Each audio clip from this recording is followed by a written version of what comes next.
Et c'était l'occasion de marquer le coup. Je pense que, voilà, après, on se serait évoqué par deux autres intervenants dans un instant, c'est l'occasion vraiment de vous remercier pour tout ce que vous avez accompli avec, je pense, fidélité, avec toutes vos qualités pendant toutes ces années. Même si nous ne pouvons pas regarder directement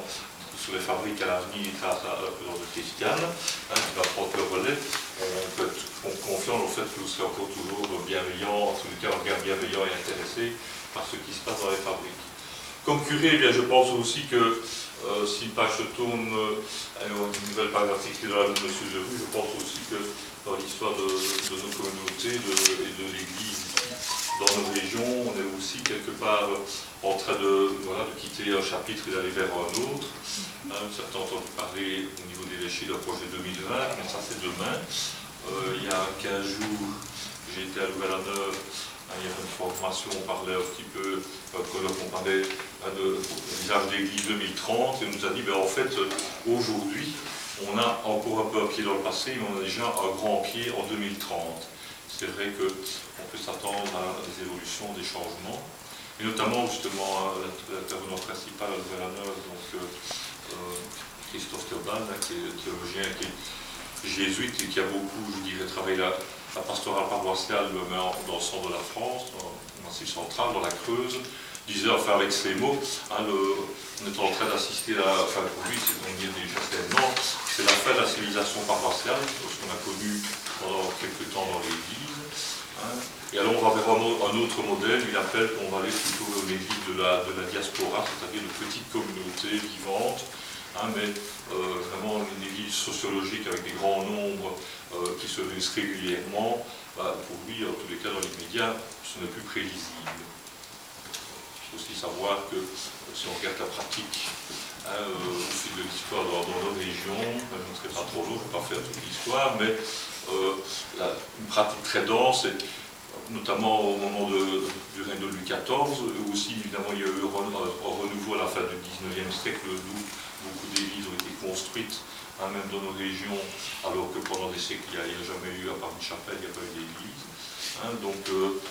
la pratique a toujours quelque part aussi fortement évolué, mais ce qui change, je pense, beaucoup, et là c'est vraiment la référence culturelle au vocabulaire, au rythme chrétien, etc., qui s'en va majoritairement dans la société, mais c'est là aussi que nous aurons à prendre notre place. Et au niveau des lieux de culte, je pense que, à la fois, nous sommes les héritons de la fameux patrimoine, nous le savons tous, quand on avait réalisé, quand on a fait le tour des églises ici, elles ont tout au moins quelque part une racine très ancienne, donc voilà. Mais en même temps, les fabriques disent aussi que le but essentiel c'est de faire vivre le culte, que de permettre aux chrétiens de se rassembler, de célébrer les importants moments de leur vie, mais peut-être aussi à d'autres de venir profiter de ces endroits, quelle que soit leur conviction. Et c'est sans doute là que ce soit avec les fabriques ou d'autres intervenants dans la vie paroissiale ou communautaire, on aura à accueillir les opportunités qui nous seront données. Je ne serai pas plus long. En tous les cas, je pense que venant de Liège il y a quelques années, je me rends compte qu'il y a Château, c'est vraiment privilégié, grâce à vous notamment, d'avoir eu un fameux suivi d'une présence, et en même temps un suivi très concret, un accompagnement, jusque dans des décisions, des choix à faire. Par rapport à Liège, où c'est beaucoup plus grand, mais c'est beaucoup plus light comme relation, je dirais, avec la commune. Voilà, les relations entre nous, bien, sont importantes. Je pense qu'elles sont vraiment bonnes et qu'elles vont perdurer. Et donc je cède aussi, il n'y a pas de raison de sa chambre, je cède un peu la parole à Bruno, comme président d'une fabrique justement qui va nous parler en quelques mots justement de l'importance des liens qu'on peut avoir au travers de la gestion entre l'unité pastorale, les fabriques et la commune, le pouvoir public.